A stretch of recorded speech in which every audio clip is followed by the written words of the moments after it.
আসসালামু আলাইকুম শাহাদাত ভাই।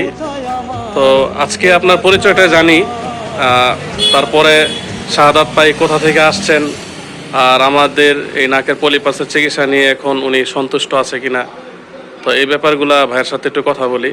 শাহাদাত ভাই আসছেন কোথা থেকে? বনানী থেকে। ভাই জব করে, মানে আমাদের গর্ব, বাংলাদেশ নৌবাহিনীতে আছেন এখন।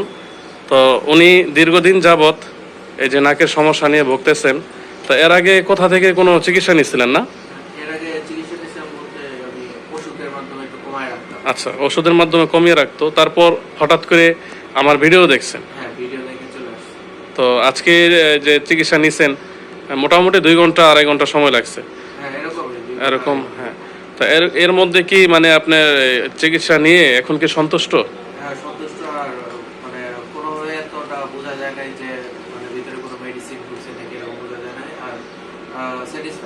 যাক আলহামদুলিল্লাহ।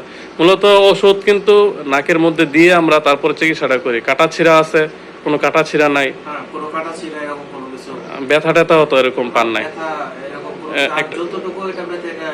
স্বাভাবিকভাবে নেওয়া যায়। হ্যাঁ, মানে মূলত বিষয়টা হইতেছে যে আপনার কাছে তো আলহামদুলিল্লাহ চিকিৎসা নিয়ে স্যাটিসফাই এখন। তো শাহাদাত ভাইয়ের জন্য দোয়া করবেন সবাই। উনি আমাদের গর্ব, বাংলাদেশ নৌবাহিনীতে জব করে। তো আমাদের জন্যই আল্লাহ তাআলা ওনাদের মাধ্যমেই দেশকে শান্তিপূর্ণ করে রাখেন।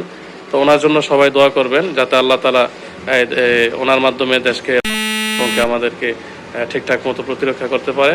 আর সবচেয়ে বড় কথা হলো এই রমজান মাসে উসিলা যাতে ভাইকে সুস্থতা দান করে দেয়। এই যে রোজার মধ্যে কিন্তু ভাই রোজা রাখছে, এই রোজার মধ্যে রোজা রেখে উনি কিন্তু চিকিৎসা নিচ্ছে, কোনো ধরনের কোনো পার্শ্ব প্রতিক্রিয়া নাই এবং কি রোজার ভঙ্গের কোনো কারণ নেই। ওষুধ কিন্তু খাওয়া লাগে না ভাই রমজান মাসে। আপনার ওষুধ খাওয়ার জন্য দিছি? কোনো ওষুধ খাওয়ার জন্য দে? আচ্ছা, ঠিক আছে। তো ভাই আমার জন্য দোয়া করবেন, সবগুলা রোগীর জন্য দোয়া করবেন আপনি।